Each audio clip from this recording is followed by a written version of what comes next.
Hello दोस्तों, नमस्कार। मैं आरती शुक्ला आप सभी के बीच इन नाच की लेके आप लोग को अच्छा लगे कमेंट करके जरूर बताना और चैनल को सपोर्ट करिए प्लीज़ दोस्तों।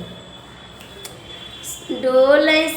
किया के नैया मोर पतर कवाल माँ, डोल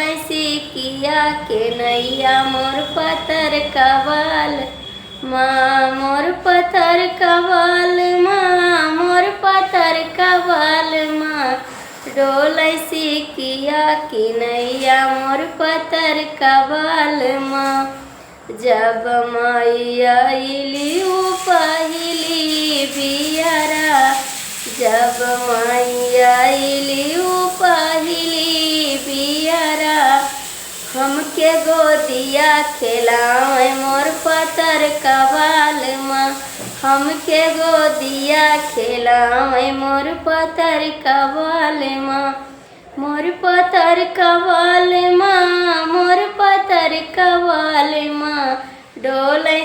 किया कि नैया मोर पतर कवाल माँ, डोल किया कि नैया मोर पतर कवाल माँ। जब मैया अइली दूसरी बियरा मोर पतर कवाल माँ, मोर पतर कवाल माँ, लेके घूमे हट बजरिया मोर पतर कवाल माँ, लेके घूमे हट बजरिया मोर पतर कवाल माँ, मोर पतर कवाल माँ, मोर पतर कवाल माँ, डोल किया कि नैया मोर पतर कवाल माँ। जब मैया अइली तीसरी बियला, जब मैया अइली तीसरी बियला, मोर पतर कवाल माँ, मोर पतर कवाल माँ, बोले कड़ुई कड़ुई बोलिया मोर पतर कवाल माँ, बोले कड़ुई कड़ुई बोलिया मोर पतर कवाल माँ, मोर पतर कवाल माँ, मोर पतर कवाल माँ, डोल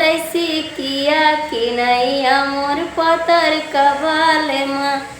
जब मैया अइली चौथी बियरा, जब मैया अइली चौथी बियरा, मोर पतर कवाल माँ, मोर पतर कवाल माँ, कूट कीन की के चौरा मोर पतर कवाल माँ, कूट कीन की के चौरा मोर पतर कवाल माँ, मोर पतर कवाल माँ, मोर पतर कवाल माँ, डोल किया के नैया मोर पतर कवाल माँ।